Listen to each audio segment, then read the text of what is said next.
सभी को हम लोगों की तरफ से प्रणाम है। आज जिस कोरोना महामारी के कारण हम लोग इतने बड़े महामारी से गुजर रहे हैं, पूरा संसार त्रस्त है। मानसिक बल की, एक आध्यात्मिक उन्नयन की इतनी ज़्यादा ज़रूरत है, जिसके कारण हमारा शरीर, हमारा मन सब कुछ ठीक हो सके। इसमें शिव चर्चा तो काफ़ी सहायक होती हैं और पिछले कुछ समय से लगातार इस साहब श्री नंद जी के द्वारा लोगों को संबोधन किया जा रहा है और इस तरफ भी जागरूक किया जा रहा है कि भारत सरकार के तरफ से जो दिशा निर्देश जारी किए गए हैं, हम सब उसका पालन करें और हर तरह की सावधानी का पालन करें, ताकि मानवता जिस महामारी से जूझ रही है उससे बाहर निकलने में हमारे गुरु शिव हमारी पूरी मदद कर सकें। आज हम सबों का सौभाग्य है कि साहब पुनः मुखातिब हुए हैं लोगों से, तो आइए हम साहब से हरिनानंद के तरफ आपको मोड़ते हैं ताकि आप सभी बातों को सुन सकें, जान सकें।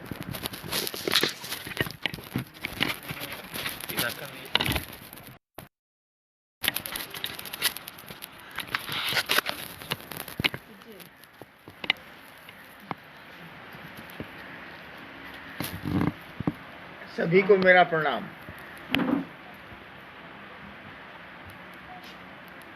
बीमारियां तो आती रहती हैं, हर 100 साल पर महामारियों का दौर चला है हमारे यहाँ। ये भी 1920 में चला है, ये भी गुजर जाएगा।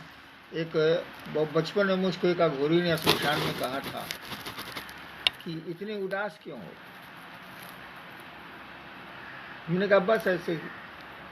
मैं उस समय स्कूल में मैंने देखा है कि फूल जो नहीं खिलते हैं, उनसे आप बहुत प्रेम से बर्ताव करिए तो फूल खिल जाते हैं। तो जड़ और चेतन दोनों में शिव का वास है। चेतन में बस इतना ही अंतर है कि वो अपनी इच्छाओं से काम कर सकता है। चेतन अगर पेड़ पौधे हैं तो वो अपनी इच्छाओं से काम नहीं कर सकते, लेकिन समझते हैं वो। आदमी में जो चेतना आई है वहाँ वो अपनी इच्छाओं से काम कर सकता है, वो थोड़ी बहुत अपनी इच्छाओं को लागू करने के लिए स्वतंत्र है। शिव तो दोनों में, शिव का वास तो दोनों में है। जी बहन सपना है नागालैंड से कि मैंने जब सुना कि शिव मेरे अपने गुरु हो सकते हैं तो मैंने शिव को अपना मान लिया, मगर उन्होंने मुझको अपना माना कि नहीं, कैसे पता चलेगा? पहली बात ये कि माना आपने, माना हमने, शिव मेरे गुरु हैं, ये निर्णय हमारा आपका है।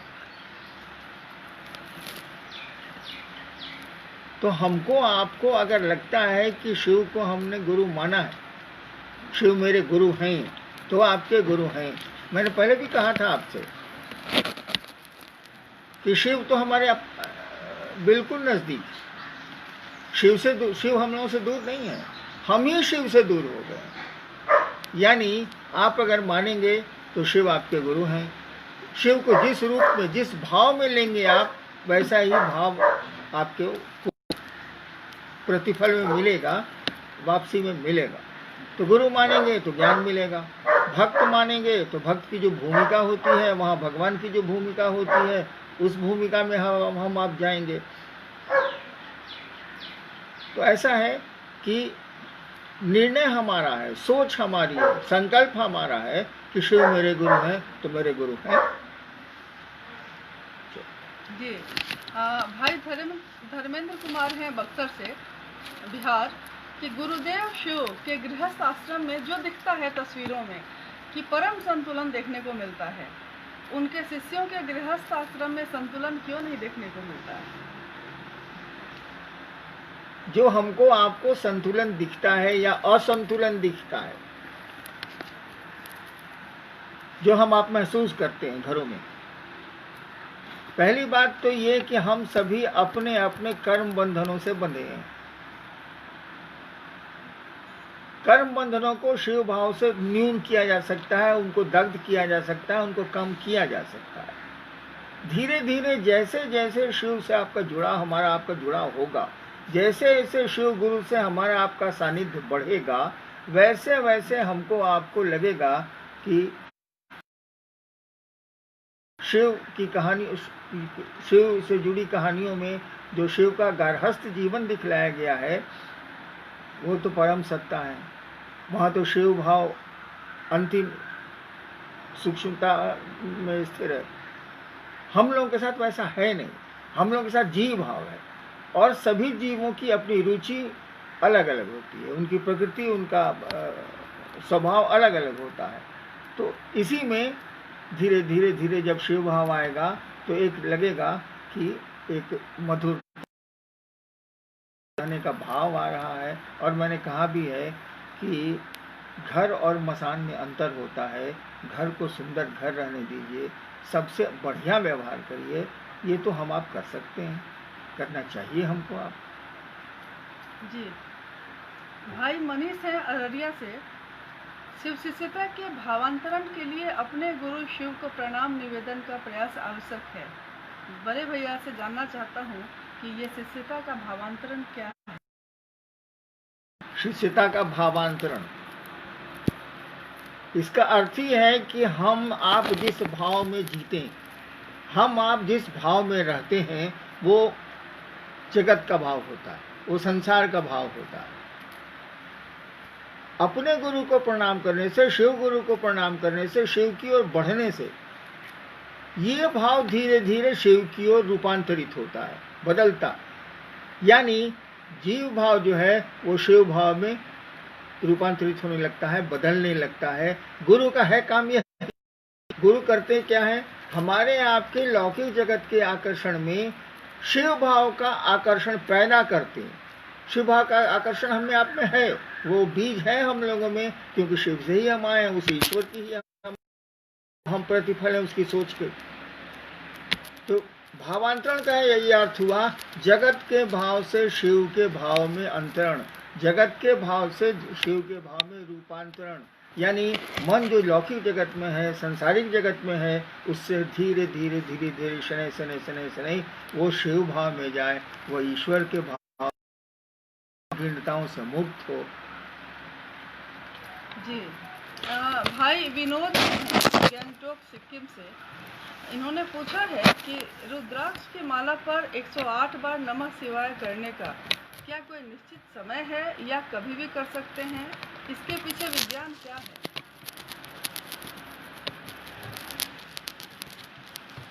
रुद्राक्ष की माला 108 दाने की होती है।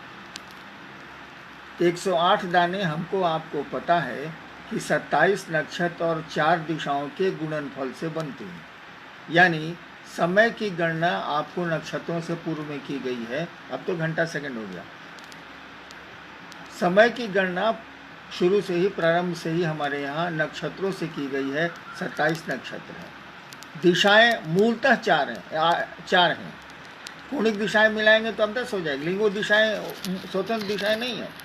तो 4 दिशाएं हो गई, यानी स्थान हो गया।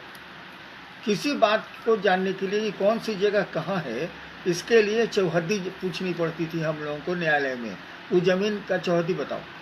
यानी चौहद्दी बता देंगे आप, 4 दिशाओं में क्या क्या है बता देंगे, तो वो जगह इंगित हो जाएगी। तो हम क्या हैं, हम इस जगह पे रहते हैं, पात्र हैं हम।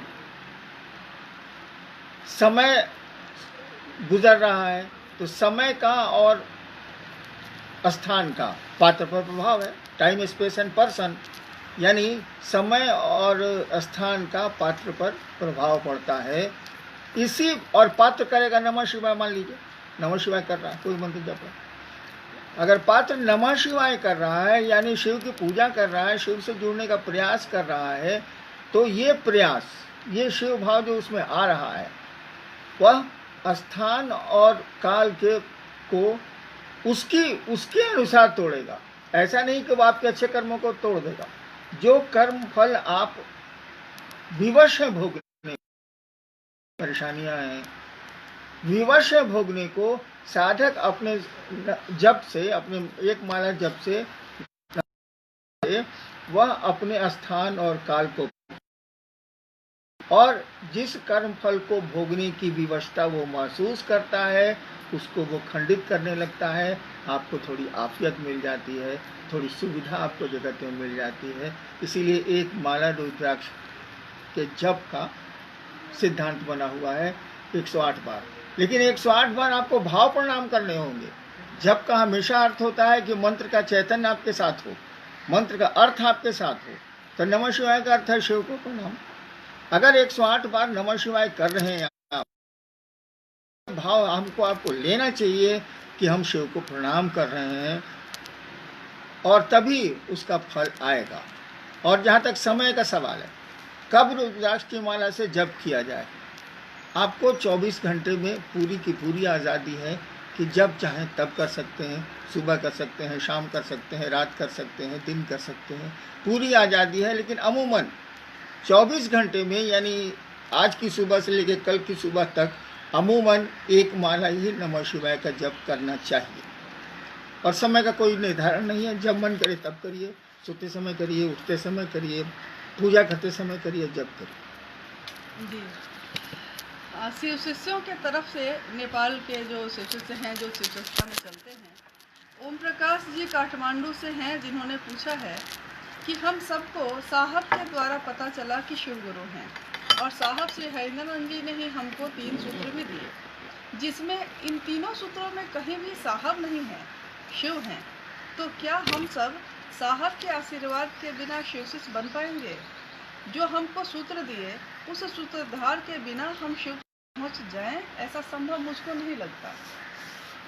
यानी आप कहना चाहते हैं कि तीनों सूत्रों में मेरा नाम नहीं है, और बिना साहब के नाम के मार्ग उन्होंने बताया है, पथ उन्होंने बताया है, क्या हम पहुंच पाएंगे? क्या हम ऊर्जा मिलेगी जिससे हम शिव तक चल सकें? देखिए, आदमी जो स्वयं भोगता है ना,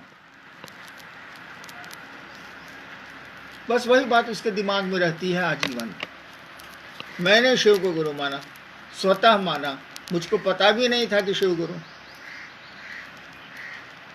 अपने निश्चय किया कि मैं मानूंगा, क्योंकि तंग आ गया था। उस समय तो मेरा कोई मार्गदर्शक नहीं था, उस समय तो कोई मुझको बताने वाला नहीं था। मैं शिव को गुरु मान के सोचता था कि सब जगह ठगाए ही हैं, पूजा पाठ में यहाँ भी ठगाएंगे, ये तो दिखता भी नहीं है, बोलता भी नहीं है। आज समझ के उनको गुरु माना था, गुरु समझ के नहीं। मैं नहीं जानता था कि शिव गुरु, कोई साथ नहीं था। अचानक 1 साल के बाद नमः शिवाय आया सांसों पर, धीरे धीरे खुद ब खुद सब कुछ होने लगा। यानी वो अदृश्य सत्ता खुद अपने शिष्यों को गाइड करती है। आप शिष्य तो बनिए, आप उनको शिष्य भाव तो दीजिए, कम से कम ये तो व्यवस्था पैदा करिए कि शिव नहीं कुछ देंगे तब भी यहीं रहेंगे, कहीं नहीं जाएंगे। एक निश्चितता तो पैदा कीजिए, मर जाएंगे लेकिन शिव मेरे गुरु रहेंगे, कुछ मिले या न मिले। एक बार मेरे पिता ने मुझसे कहा, अब तो धरती पर नहीं है, वो डायरेक्टर थे बिहार के शिक्षा विभाग के, इस तरह काम मिलेगा हो कि शिव गुरु शिव के गुरु बनने पर। हमने कहा, बाबूजी बहुत बेटा शराब भी पीता है, बहुत बेटा गंदी आदतें भी होती हैं, और बाप लाख मना करता है और वो कुछ नहीं सुनता। बाप के लिए बहुत बड़ा संकट होता है वो पुत्र, एंटी सोशल होता है। तो हमने महादेव महादेव करते हैं, सोच के करते हैं कि बर्बाद होंगे। ऐसे ही जिंदगी कौन आबाद है किसी की, बर्बाद होंगे। और उनको मैं फिल्म का गाना बोलता था कि तेरी महफिल में किस्मत आजमा के हम भी देखेंगे, घड़ी भर को तेरे करीब आके नजदीक आके हम भी देखेंगे। हमने कहा कि महादेव के नजदीक जाके देखते हैं क्या मिलता है। मैं शराब पीता नहीं, मैं नशे खाता नहीं, चलिए यही एक नशा होगा, यही एक शक्ल होगा। तो एक विवशता पालनी होगी, एक लाचारी पालनी होगी, एक संकल्प पालना होगा कि मैंने शिव को गुरु माना है, बर्बाद होंगे तो होंगे। धरती पर गाना में सब है कि कौन सी जेल जाएंगे, कौन सी करेंगे, कौन सी करेंगे, शासन छोड़ेंगे सोनिया। तेरे प्रेम में धरती के प्रेम में ये हाल है, तो शिव के प्रेम में प्रेम नहीं भी हो, एक संकल्प तो है कि शिव मेरे गुरु, शिव मेरे अपने हैं। और मेरा व्यक्तिगत अनुभव है, मेरा भोगा हुआ यथार्थ है ये कि शिव से अगर आप जुड़ेंगे शिष्य के रूप में, तो मेरा भोगा हुआ यथार्थ है कि वो आपको मार्गदर्शन करते हैं, वो आपको ले चलते हैं, जिस चीज़ की आवश्यकता होती है वो पूरा करते हैं, संकटों से आपको निवृत्त करते हैं। संकटें तो आएंगी ही आएंगी, बिना संकटों के तो भैया कोई काम नहीं होगा। यहाँ संघर्ष में ही फूल खिलते हैं, ऐसे तो फूल नहीं खिलेंगे। गुलाब फूलों का राजा है, कांटे हैं कि नहीं? तो मेरा नाम मैं दे दूंगा 3 सूत्र में अपना नाम, लेकिन क्या शिव के मार्ग में मेरे नाम की आवश्यकता है? क्या महादेव की दुनिया में घुसने के लिए किसी व्यक्ति की आवश्यकता है? हमारा गुरु, आपका गुरु इतना कमजोर है, वो महादेव इतना बलहीन है कि किसी को अपने में मिलाने के लिए किसी दूसरे के संबल की जरूरत है? आई डोंट फील दैट, मैं ऐसा नहीं मानता। इसीलिए तीनों सूत्र में कहीं मेरे नाम नहीं है और मेरा नाम आएगा भी नहीं। मैंने आपको एक आवाज दी है, आओ चलें शिव की ओर। उस हमने कहा था कि चांद अंगुलियों से अगर दिखलाया जाता है, अंगुलियों को पकड़ लेना, चांद को पकड़ना नहीं होता है, आप भूल कर रहे हैं। आप शिव की ओर चलिए, जितनी मदद मुझसे मिल सकती है मैं आपको करूंगा। मुझको बीच में मत रखिए, अवरोधक मत बनाइए, आरोहण का सहारा बनाइए। सीढ़ियां हमको आप बना सकते हैं, लेकिन मुझको शिव और अपने बीच में खड़ा मत करिए। जी बहन निर्मला है कोलकाता से, शिव शिष्य का आचरण दुनिया में कैसा होना चाहिए? शिव शिष्य का आचरण शिव जैसा होना चाहिए, साधु जैसा होना चाहिए। शिव साधुता की पराकाष्ठा है, उनसे बड़ा कोई साधु नहीं है। आप उनके शिष्य हैं, ठीक है, भीतर से वो आवेग नहीं हो रहा, भीतर से वो आवेश नहीं जग रहा है। और हमेशा याद रखिएगा, आदतें स्वभावें, हैबिट इज सेकंड नेचर। हम लोग स्कूल में पढ़ा था ना, हैबिट इज सेकंड नेचर। आदत आप डालते जाएंगे, एक दिन आपका स्वभाव हो जाएगा। विनम्र बनिए, बढ़िया से रहिए, कम से कम। यहाँ तो मैंने देखा है गधे की क्या अप्रोच, मैंने प्रणाम किया था एक गधे को, प्रणाम सर, उसका कान तक नहीं हिला, बड़ी जोर से मैंने चिल्ला के कहा था। यहाँ तो प्रणाम का जवाब नहीं देते हैं शिव शिष्य। ऐसे लोगों को शिव शिष्य हम आप कहते हैं, कहने वाले को गाली मिलनी चाहिए, प्रणाम का जवाब तक नहीं देते हैं। मैंने सही में, मैं आ रहा था एक बार रोड पर, गधा मिला, तो हमने सोचा कि भैया तो मिलता नहीं है जल्दी, आजकल हिंदुस्तान में कमी होते जा रही है। मैंने गाड़ी का शीशा उतार के जोर से चिल्ला के कहा, प्रणाम सर।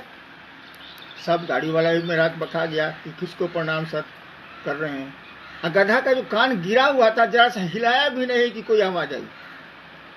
तो मैंने देखा शिव शिष्यों में कि बिल्कुल ये साले गधे से भी गिरे हुए हैं, प्रणाम का जवाब भी नहीं देते। ऐसा मत करिए भैया। अब शिव के शिष्य हैं, साधुता आप में दिखनी चाहिए, बलात् दिखनी चाहिए। ठीक है, आपको भीतर से साधुता नहीं आई है, कोशिश करिए। हमेशा याद रखिए, हैबिट इज सेकंड नेचर। आदत डालिए, वो आपका एक दिन स्वभाव बन जाएगा। भाई अमित जी हैं गुरुग्राम दिल्ली एनसीआर से। तो साहब ने पिछली बार चर्चा में कहा कि गुरु आदेश समीक्षात्मक नहीं है, तो बहुत सारे गुरु भाई बहन फोन के माध्यम से चर्चा और घोषणा कर रहे हैं, ग्रुप में भी डाल रहे हैं, जबकि कोरोना महामारी के कारण साहब ने किसी प्रकार की चर्चा बंद रखी। भोजपुरी में मेहरारू से फोन पर बतिया सकेला, असीम चर्चा फोन पर ना कर सकेला। बात भाई, फोन पर आप शिव चर्चा कर ही सकते हैं। मैंने मना किया है, जो सरकार कहती है कि आप सोशल डिस्टेंसिंग मेंटेन करें, एक जगह भीड़ नहीं लगाएं, भीड़ जहां है वहां नहीं जाएं, आप मास्क पहने। तो फोनवा पर आपको डर लगता है, फोने पर मास्क पहन के बतियाइए। लेकिन आप दूसरों से बतिया सकते हैं, मेहरारू से बतिया सकते हैं, पति से बतिया सकते हैं, तो शिव के बारे में फोन पर नहीं बतिया सकते। अब मैंने शिव चर्चा तो 30 जून तक रोक दी। 30 जून तक शिव चर्चा रोकने का मानी टेम्पो पर लटके मत जाइए, माइक लगा के भो भो भो भो भो भो भो मत करिए, जमात मत खड़ा कीजिए, जमात में भीड़ मत खड़ा कीजिए, क्योंकि आपके लिए हानिकारक है, हमारे लिए हानिकारक है, समाज के लिए हानिकारक है। ये बीमारी संक्रामक है, एक से दूसरे को फैलती है, इसीलिए मना किया गया। फोन पर बतियाना है, बतियाइए, कौन रोकता, हम लोग नहीं बतियाते। नेक्स्ट जी, इससे संबंधित ही है, एक गजेंद्र जी मधुबनी से हैं कि उन्होंने कहा है सब लोगों की तरफ से कि साहब आप स्वस्थ हैं। सारे लोग चिंता कर रहे हैं कि साहब स्वस्थ हैं कि नहीं हैं। 1000 बार कहा भैया। हम बहुत छोटे थे तो मेरे बाबूजी के पास एक पुरानी गाड़ी थी, बच्चा था मैं, दूसरा तीसरा में पढ़ता था, पूर्णिया में। हमेशा खराबी रहती थी, हम लोग बनाते रहते थे, मिस्त्री बनाते रहता था, चलती थी तो कभी हॉर्न नहीं बज रहा है, कभी उसका सिग्नल नहीं उठ रहा है, कभी डायनमो नहीं, यानी होगी तो खट खुट तो होबे करे। एक मेरे मित्र ने से हमने पूछा था कि आपकी बड़ी फोर्ड पुरानी गाड़ी है, अभी तो नई लग रही है, चकमक। बोले क्या कहें बउआ, ये गड़िया चलती थी ना रोड पर तो कहती थी हट न तो छिप देव, हट न तो छिप देव, हॉर्न बजता ही नहीं था, गड़िया बोलती थी हट न तो छिप देव। तो मेरी भी वही स्थिति है भैया, हट न तो छिप देव। अब क्या है, कितने दिन रहना है, आप स्वस्थ रहें, आप आनंद से रहें, शिव की ओर बढ़ें, लोगों को शिव की ओर ले चलें, यही कामना है। जी, उन्होंने ही कहा है कि कहा जाता है कि अपने कर्मों का फल भोगना पड़ता है। आज पूरा संसार कोविड-19 से त्रस्त है, तो यह आध्यात्मिक दृष्टिकोण से कौन सा सामूहिक अपराध हो गया जो सामूहिक प्रारब्ध भोगना पड़ रहा है। भविष्य में ऐसे प्रारब्ध से हम कैसे बच सकेंगे, और यह सोशल डिस्टेंस जैसा जो अभी चल रहा है आगे वर्षों तक चलता रहेगा तो शिव चर्चाओं का स्वरूप कैसा होगा। मनोविज्ञान कहता है कि अधिक दिनों तक किसी चीज़ से अलग रहने पर लोग भूलने लगते हैं। देखिए, शिव चर्चाओं का स्वरूप क्या होगा, ये सामूहिक आपदा जो आई है, वैश्विक आपदा जो आई है, ये कौन से कर्मफल का नतीजा हो सकती है। आध्यात्मिक, पहले तो हम लोगों ने सामूहिक कर्म किए हैं, प्रकृति का अनादर करते चले आए हैं, पेड़ों को काटते चले आए हैं, जल स्रोतों को सुखाते चले आए हैं, तो कुछ तो प्रकृति हमको आपको सजा देगी। उसके स्वरूप को बिगाड़ते चले आए हैं, कुछ भी हमने आपने सहयोग करने की कोशिश नहीं की। अब इधर सरकारें प्रयास कर रही हैं, लोग भी प्रयास कर रहे हैं, हम लोग भी प्रयास कर रहे हैं कि जल का संरक्षण किया जाए, वृक्षों को बचाया जाए, अन्यथा एक दिन ऑक्सीजन का सिलेंडर पीठ पर लाद के चलने की स्थिति आएगी जो हम लोगों की संतति को भोगना पड़ सकता। तो हम लोगों ने न्याय किया है,